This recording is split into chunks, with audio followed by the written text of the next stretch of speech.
The Plain of Jars is a mysterious megalithic archaeological landscape located in Laos, featuring thousands of ancient stone jars scattered across the valleys and foothills of the Xianghuang Plateau.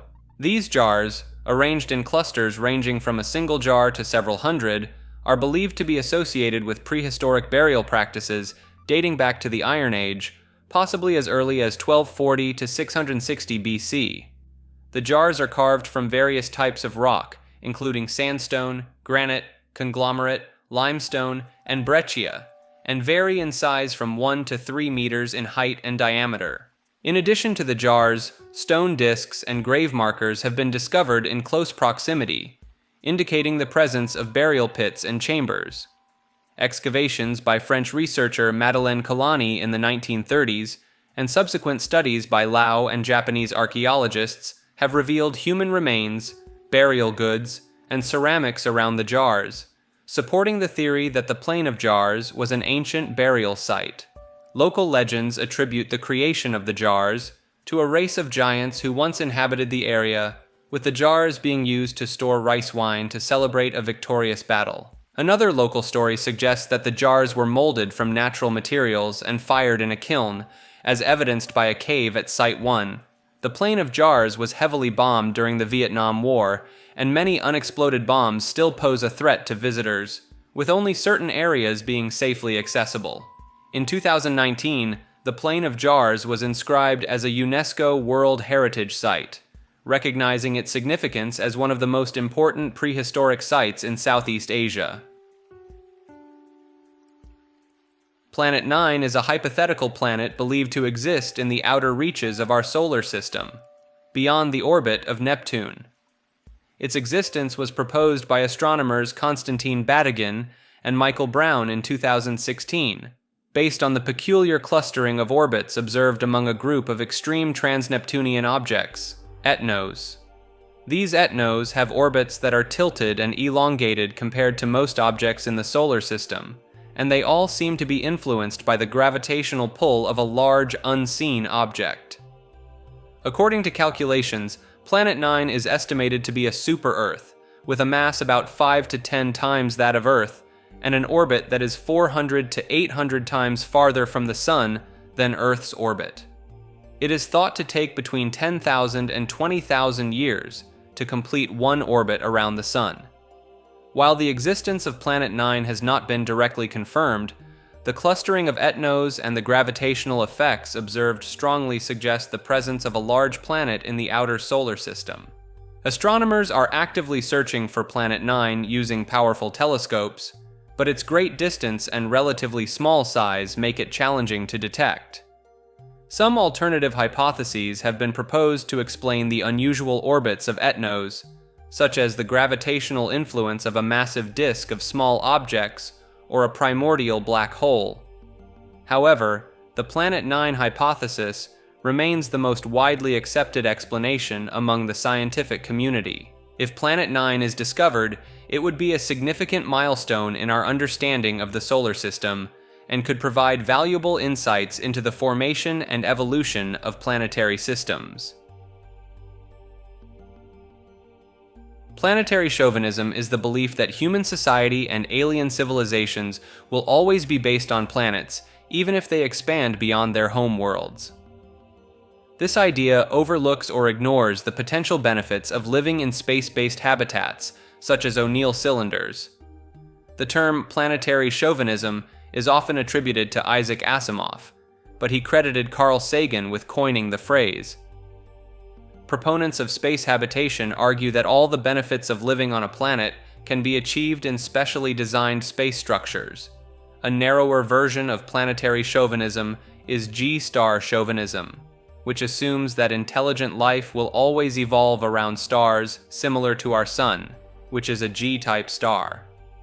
Carl Sagan criticized G-star chauvinism, arguing that intelligent life has a greater chance of evolving around long-lived stars, such as K-type and M-type stars, which are also more numerous than G-type stars.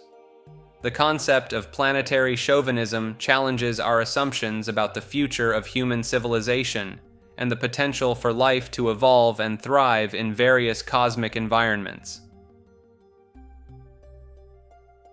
Plant cognition, also known as plant nosophysiology, is the study of learning and memory in plants, exploring the idea that plants, like animals, can detect, respond to, and learn from internal and external stimuli to make decisions that ensure their survival. The concept of plant cognition was first explored by Charles Darwin in the late 1800s, when he proposed that the root tips of plants function as a brain-like organ, reacting to sensations to determine their next movement. Modern plant cognition research takes a behavioral and ecological approach, testing the cognitive abilities of plants, including perception, learning processes, memory, and consciousness. This field of study challenges the traditional boundary between animals and plants and has implications for how we perceive plants. Plants have demonstrated the ability to learn and adapt to their environment using only a stimulus, integration, and response system, despite lacking a brain and a conscious working nervous system. One example of plant memory is the sensitive plant, Mimosa pudica, which habituated to repeated dropping by opening its leaves more quickly with each subsequent drop. The Venus flytrap also exhibits short-term memory, as its rapid closure is only triggered when at least 2 trap hairs are contacted within 20 seconds of each other. Pea plants demonstrated associative learning by growing towards a wind stimulus without the presence of light after being exposed to both wind and light in a training phase. The complexity of root systems and their interactions with one another suggests the possibility of plant decision-making based on environmental stresses. Some researchers have proposed that plants exhibit structures equivalent to action potentials, neurotransmitters, and synapses, and that a large part of plant activity takes place underground in the root brain. However, the idea of plant cognition remains controversial, with some scientists arguing that without the presence of neurons, the concept of plant neurobiology and cognition is unfounded. Despite the controversy, research continues to explore the cognitive capabilities of plants and how they process information to respond to their environment. The US Navy has patented a technology that uses lasers to create mid-air images, known as laser-induced plasma filaments or LIPFs, which can fool infrared and other sensors. This technology builds upon years of research into using lasers to ionize the air, creating bursts of glowing plasma that can be used for various applications, such as flashbang grenades, or even transmitting spoken messages. By manipulating the laser pulse, the Navy's technology can create LIPFs that emit light in any wavelength, including infrared, making them effective decoys for heat-seeking missiles. The laser is mounted on the back of an aircraft and can create a series of plasma columns that form a 2D or 3D image through raster scanning, similar to how old cathode ray TV sets display pictures.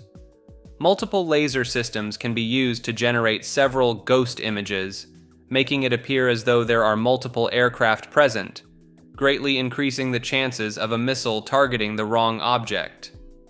Unlike traditional flares, LIPFs can be created instantly at any desired distance from the aircraft and can move with it, providing continuous protection.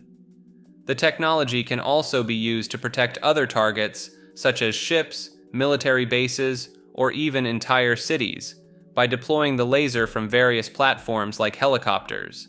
Some researchers suggest that with advancements in laser technology, it may be possible to create plasma filaments up to a mile long. The sudden movements, mid-air rotations, and incredible speeds of the objects in the recently released Navy UFO videos could potentially be explained by projected phantom images using this technology. In 1962, an American expedition to Antarctica's South Magnetic Pole encountered strange, glowing spherical objects that appeared to change shape and move in complex patterns. This event followed a tragic Soviet expedition in the late 1950s, where only 2 out of 6 explorers survived, with the official cause being severe weather and equipment failure. However, one of the Soviet survivors, Yuri Korshinov, later claimed that the expedition had encountered similar glowing objects that caused the death of several team members. According to Korshinov, the objects appeared as bouncing balls that transformed into sausage-like shapes with mouth-like openings, emitting a glowing halo around one of the explorers before he died with charred skin. The American expedition, despite being better equipped, also faced these mysterious objects, resulting in the death of several team members and leaving others in a state of shock and amnesia. Some scientists, such as American physicist Roy D. Christopher, have hypothesized that these objects could be a form of electrical living beings called Plasmosaurs, residing in the Earth's radiation belts.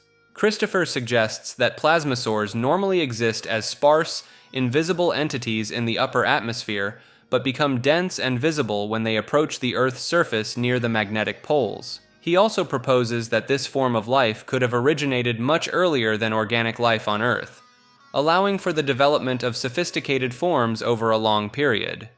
While the existence of Plasmosaurs remains speculative, the strange and tragic events experienced by the Soviet and American expeditions to Antarctica's South Magnetic Pole continue to be a source of intrigue and mystery.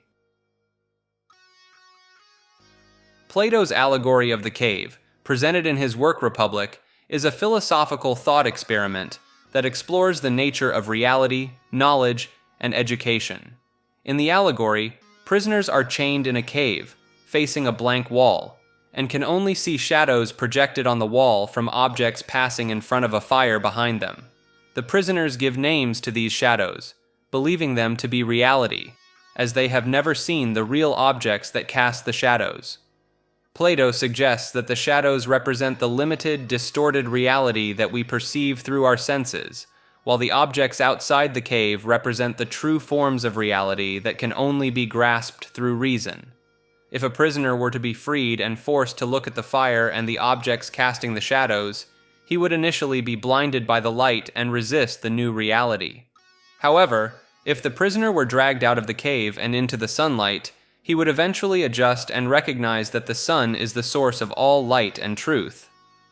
Upon returning to the cave, the freed prisoner would try to share his newfound knowledge with the other prisoners, but they would likely reject his insights and even threaten him for challenging their perceived reality. Plato's allegory is related to his theory of forms, which posits that the highest level of reality consists of eternal, unchanging ideas or forms, rather than the material world we perceive through our senses. The allegory also touches on themes of intellectual enlightenment, the role of the philosopher in society, and the challenges of conveying truth to those who are not ready or willing to accept it. Scholars have debated various interpretations of the allegory, including epistemological and political perspectives, and have explored its connections to other Platonic concepts, such as the analogy of the sun and the divided line. The allegory of the cave has had a lasting influence on Western philosophy, literature, and popular culture, with numerous works drawing inspiration from its themes and imagery. The Pokaini forest in Latvia is known for its large trekking paths and mysterious clusters of round, moss-covered stones scattered throughout the woods. These strange heaps of stones have captivated visitors for ages, with many speculating about their origins and alleged powers. Some legends suggest that the forest is imbued with strong mystic energy, making it a recognized power spot for good vibrations among psychic healers. It is believed that the Pokaini forest may have been an area for traditional pagan rituals, contributing to its reputation for channeling healing vibes. Other legends portray the forest as a center of ghosts, magic, monsters, or even a gateway to the underworld, inhabited by diverse mythical beings with superhuman powers and characters. Visitors sometimes bring offerings to the stones in exchange for healing, adding to the forest's haunted and spiritually magnetic atmosphere.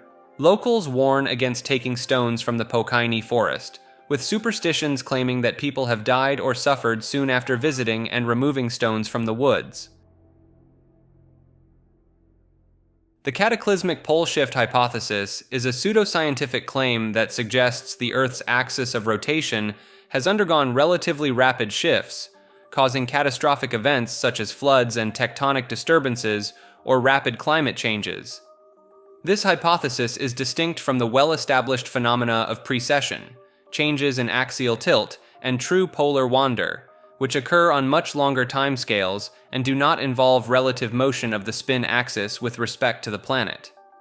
The idea of a shifting Earth's axis can be traced back to an 1872 article by Charles-Étienne Brasseur de Bourbourg, who interpreted ancient Mexican myths as evidence for global cataclysms.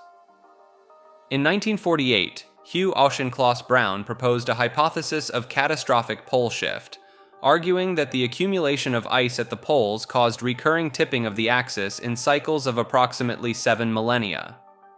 Immanuel Velikovsky's 1950 work, Worlds in Collision, suggested that close encounters with Venus and Mars caused Earth's axis to change radically, leading to catastrophic events, though his studies were generally ridiculed by the scientific community.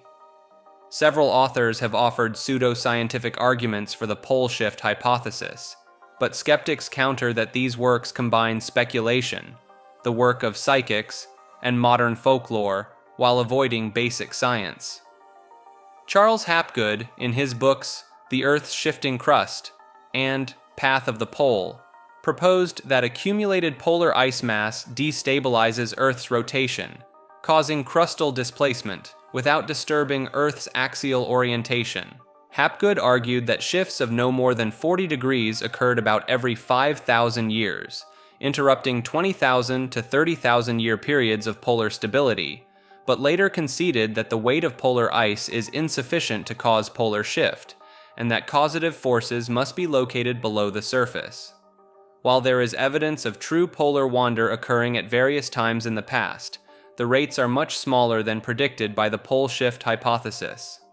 Analysis of the evidence does not support Hapgood's hypothesized rapid displacement of Earth's layers, and data indicates that the geographical poles have not deviated by more than about 5 degrees over the last 130 million years. However, more rapid occurrences of true polar wander may have occurred between 790 and 810 million years ago, with shifts of approximately 55 degrees happening twice during this period. The concept of root races and the ancient history of intelligent life on Earth has been part of Hindu philosophy for millennia. According to this esoteric history, Earth goes through population cycles where new races are established every tens of thousands of years, eventually being destroyed by natural cataclysms or their own destructive tendencies. Each root race consists of 7 subraces with varying ethnicities that start their civilizations at different points on the globe. Over the course of these subraces, a root race will go through 4 ages or yugas of varying peace, well-being, and prosperity, starting with the Golden Age and ending with the Iron Age. Earth's first root race, known as the Polarians or the protoplasmic race, were semi-ethereal beings formed on an island at the modern-day North Pole. They had complete control over their physical appearance and could assume the shape of any animal they saw. Polarians were extraordinary dark-colored giants, according to Aztec lore, and were so ethereal that they could not be affected by any elements, flood, or fire. They did not require solid food, as they drew their vitality from the atmosphere and could travel effortlessly by mind power alone. Polarians were a completely telepathic race with no need for spoken or written language, as any being could read another's mind.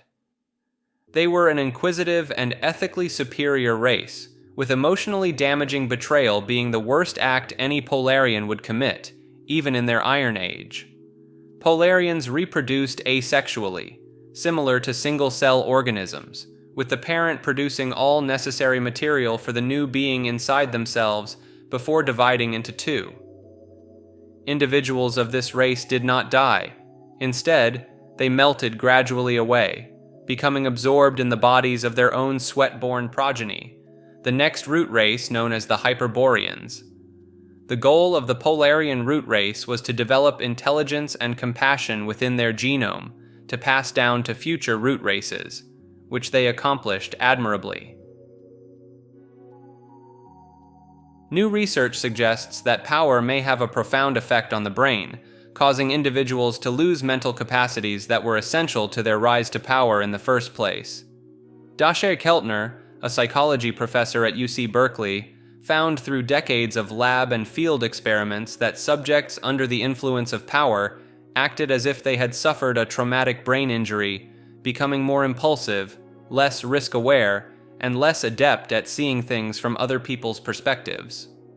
Sukhvinder Obhi, a neuroscientist at McMaster University, discovered that power impairs a specific neural process called mirroring, which may be a cornerstone of empathy.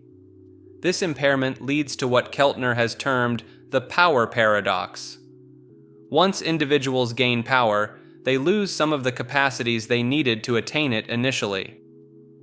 Experiments have demonstrated this loss of capacity in various ways, such as powerful people performing worse at identifying emotions in pictures or guessing how a colleague might interpret a remark. The powerful also tend to stop mimicking others' expressions and body language, which can aggravate the problem as subordinates provide fewer reliable cues. Mirroring, a subtler kind of mimicry that occurs entirely within our heads, helps trigger the same feelings others are experiencing and provides a window into their perspective. In Obie's study, non-powerful participants showed strong mirroring responses when watching someone squeeze a rubber ball, while the powerful group's neural pathways were less activated. The mirroring response in the powerful group was not permanently broken, but rather anesthetized, as the study participants were college students temporarily primed to feel potent. This research suggests that the influence of power on the brain may lead to an empathy deficit in those who hold positions of authority. Prayer has been known to change the weather in remarkable ways. In the Bible, Moses stretched out his hand to the Lord, and the thunder and hail ceased. During World War II, General George S. Patton asked Chief Chaplain James H. O'Neill to urge the troops to pray during the Battle of the Bulge. A terrible storm had grounded air support and prevented reinforcements from reaching the front, putting American forces in great peril. In response to the prayers, the clouds unexpectedly dispersed, and the Nazi Empire was soon defeated. Many people have experienced the power of prayer in their own lives. The prison planet theory proposes that Earth is a controlled environment, deliberately isolated and monitored by advanced beings or entities. These beings may manipulate human development and behavior for experimental, penal, or manipulative purposes.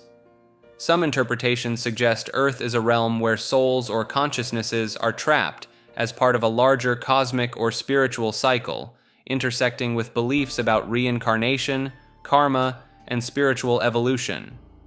Advanced extraterrestrial beings or secretive human organizations may manipulate human society, restricting knowledge and technological advancement to maintain control over the population.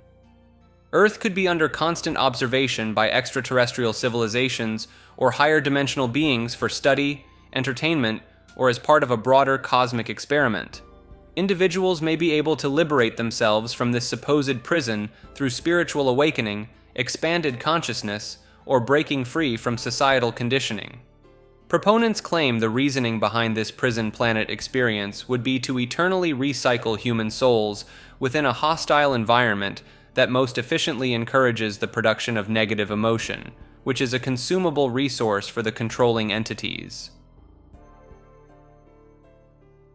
Serge Monast, a Canadian investigative journalist, poet, and conspiracy theorist, is best known for originating the Project Blue Beam conspiracy theory. This theory alleges that NASA, in collaboration with the United Nations, is plotting to establish a totalitarian world government by destroying traditional religions and replacing them with a New Age belief system using advanced technology. Monast claimed that this would be achieved through a technologically simulated second coming of Christ, which would ultimately lead to the Antichrist taking control of the New World Order. In 1995, he published Les Protocoles de Toronto, 6.6.6, a book modeled after The Protocols of the Elders of Zion, in which he described a Masonic group called 6.6.6 that had been gathering the world's powerful individuals for 20 years to establish the New World Order and control people's minds.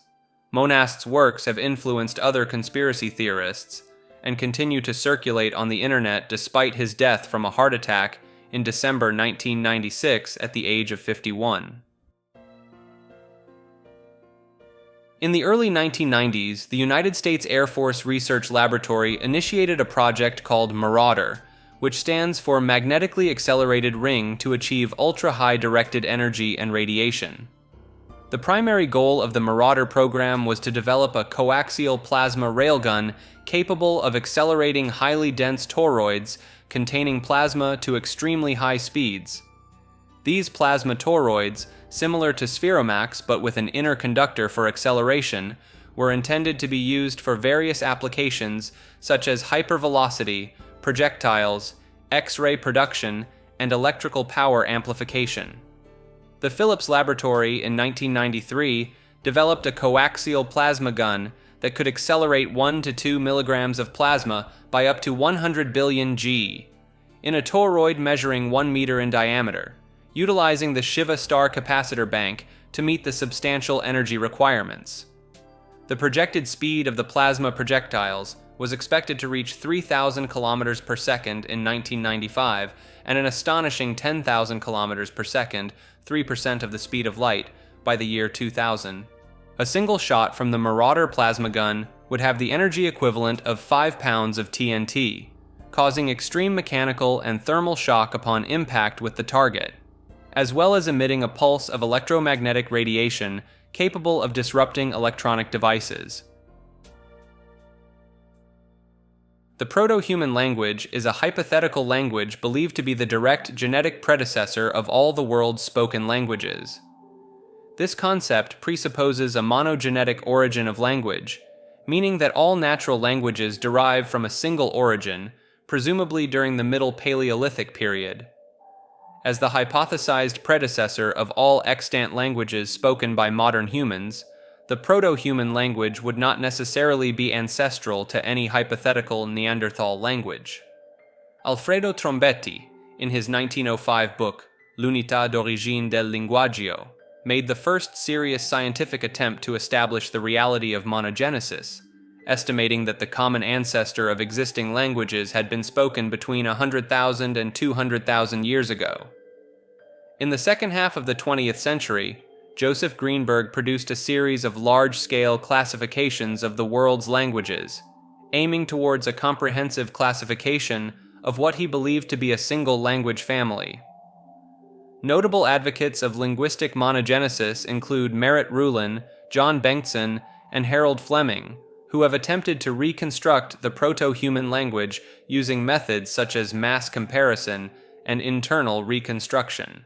Some linguists, such as Rulin, have tentatively traced several words back to the ancestral language based on the occurrence of similar sound and meaning forms in languages across the globe, identifying 27 global etymologies.